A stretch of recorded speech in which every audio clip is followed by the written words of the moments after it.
The siren wasn't for debris. It was for a briefcase. That was the moment I realized this HOA mess had gone so far off the rails that we weren't in Kansas anymore. Hell, we weren't even on the same planet.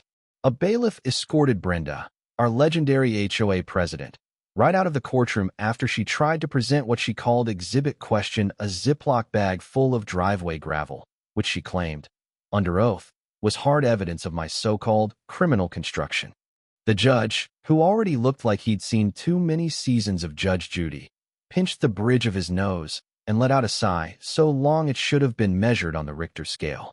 Behind me, neighbors who'd bothered to show up for the circus whispered like it was a grade school talent show, asking each other, did she really just bring rocks to court? Yes, she did. And not even good rocks. I'm Victor Hale, engineer by trade, not a showman, not a troublemaker, just a guy who likes his projects quiet and his weekends even quieter. My place is in Sequoia Bluffs, a little patch of suburbia where the HOA newsletter has more italics than feelings, if you know what I mean. When that 4:17 a.m. earthquake hit, shook the whole valley like a pair of dice. Houses around here rattled and cracked, glass shattered, brick chimneys toppled over like sad Jenga towers. My house didn't crumble, didn't even squeak. It flexed, just like I designed it to do, moment frames, hold downs, the kind of structural geekery that bores people to death at parties. Turns out, that was my first mistake, at least, according to Brenda Clean. Picture Brenda for a sec. Helmet blonde hair, always locked into place, pearls at her throat like armor, and the kind of stare that makes small kids and big dogs both want to hide under the porch. She lives for community symmetry, her words, not mine. While first responders were still assessing disaster street by street, Brenda stood outside my untouched stucco like a prosecutor at a crime scene, declaring, in front of half the neighborhood, that my house's survival was suspicious. Apparently, not falling apart with the rest of the block was now a moral offense. The letters started showing up less than a week after the quake. Official HOA letterhead, multiple fonts per page, more dramatic than a wedding invitation. The first accused me of unauthorized resilience, whatever the hell that means. The next claimed my fence failed to lean in accordance with community distress. I'm not making this up. She wanted me to make my fence look damaged to match the others.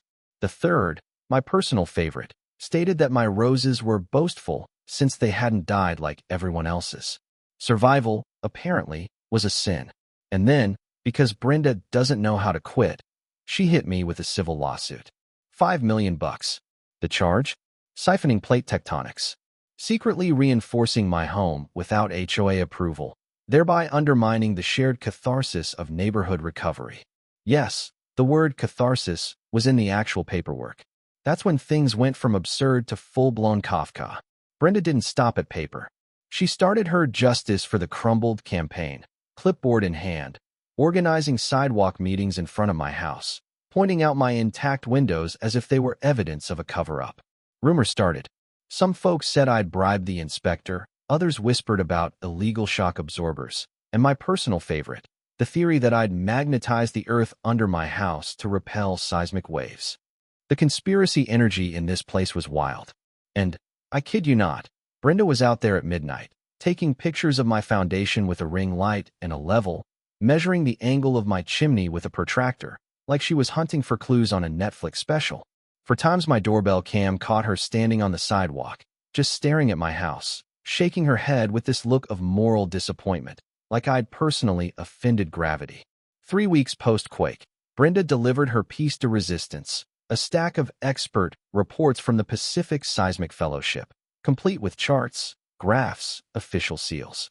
Sounded fancy until my lawyer took 30 seconds to Google it. Turns out, the fellowship was a Facebook group with 47 members and a mascot, a sad volcano in sunglasses. Their so-called expert used to run a pool cleaning service. You'd think that would stop her. Nope. A neighbor's security cam caught Brenda at 2 in the morning, scattering bricks in my side yard, carefully, one by one, like she was setting a trap for the world's dumbest criminal. The very next day, she emailed the city, swearing that I'd conveniently cleaned up all my debris before the inspector could get a look, attaching her own photos as evidence. Bricks she'd literally planted herself. And then, the piece de resistance. Brenda actually called my insurance company, pretending to be me. She used what she thought was a manly voice and tried to request a retroactive coverage adjustment for clandestine upgrades. The adjuster clocked it immediately because Victor Hale apparently has 3 daughters and a poodle. News to me, since I'm allergic to dogs and single as a fence post. The state insurance fraud unit got involved. City inspectors rolled up the next morning, real badges, real frowns. That's when I brought out my receipts. 2-year-old permits for a voluntary seismic retrofit. Every upgrade stamped by the city, every page signed, photographed, documented. My contractor Alma, God bless her, kept a construction scrapbook, timestamps and inspector's notes on every single shot. When the city and state finished cross-checking, my structural engineer laid it all out for them.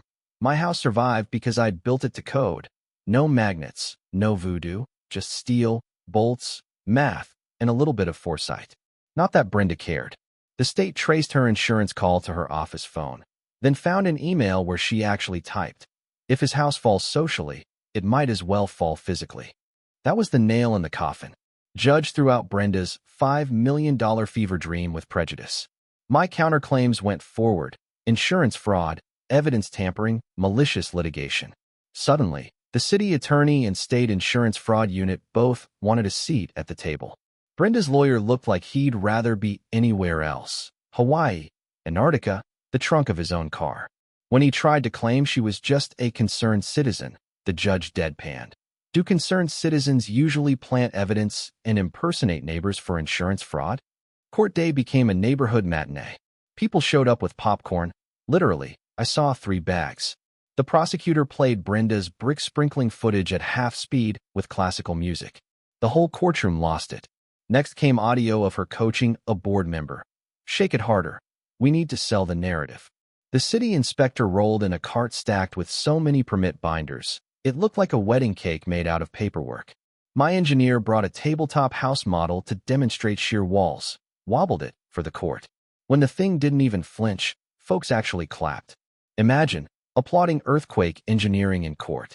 That was my life now. The verdict dropped like an aftershock. The HOA was sanctioned for 6 figures in malicious litigation. Brenda? Guilty of insurance fraud and evidence tampering. The judge fined her $47,000 personally, ordered her to pay my legal fees, another $63,000, and slapped her with 18 months of probation. The HOA board booted her out with an emergency vote.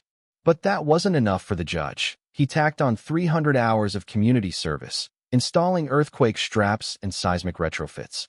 Under the watchful eye of the very inspector she'd called decoratively unhelpful in her emails. And her vest? It read, in block letters across the back, "Aftershocks are not personal."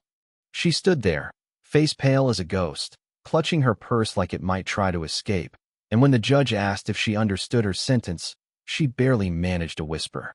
The court reporter had to ask her to repeat it 3 times. "Yes, Your Honor," she squeaked, her voice cracking like brittle plaster. Neighbors filed out quietly, heads shaking, a few in shock, a few, let's be real, secretly delighted. Brenda, for all her drama, had managed to turn a natural disaster into a social earthquake, and now she'd have to build the community back, one seismic strap at a time. And here's the kicker, the part one keep thinking about, even now. When is resilience a crime? When does survival turn you into a villain in your own neighborhood? Some people said I won. Some thought I should have just let it go. Others wondered if the HOA would ever recover, or if Sequoia Bluffs would forever be the neighborhood that applauded for paperwork and engineering. What do you think? Who's right in a place like this? Who gets to decide what's fair when everything's already been shaken to pieces? Drop a comment below. Tell me where you stand. Ever had to face off with an HOA? Or maybe you are the HOA. I want to hear it. Do you believe in community rules, or do you believe in building something that actually lasts? Yeah, this story's not over. Not in Sequoia Bluffs. And maybe not anywhere else, either.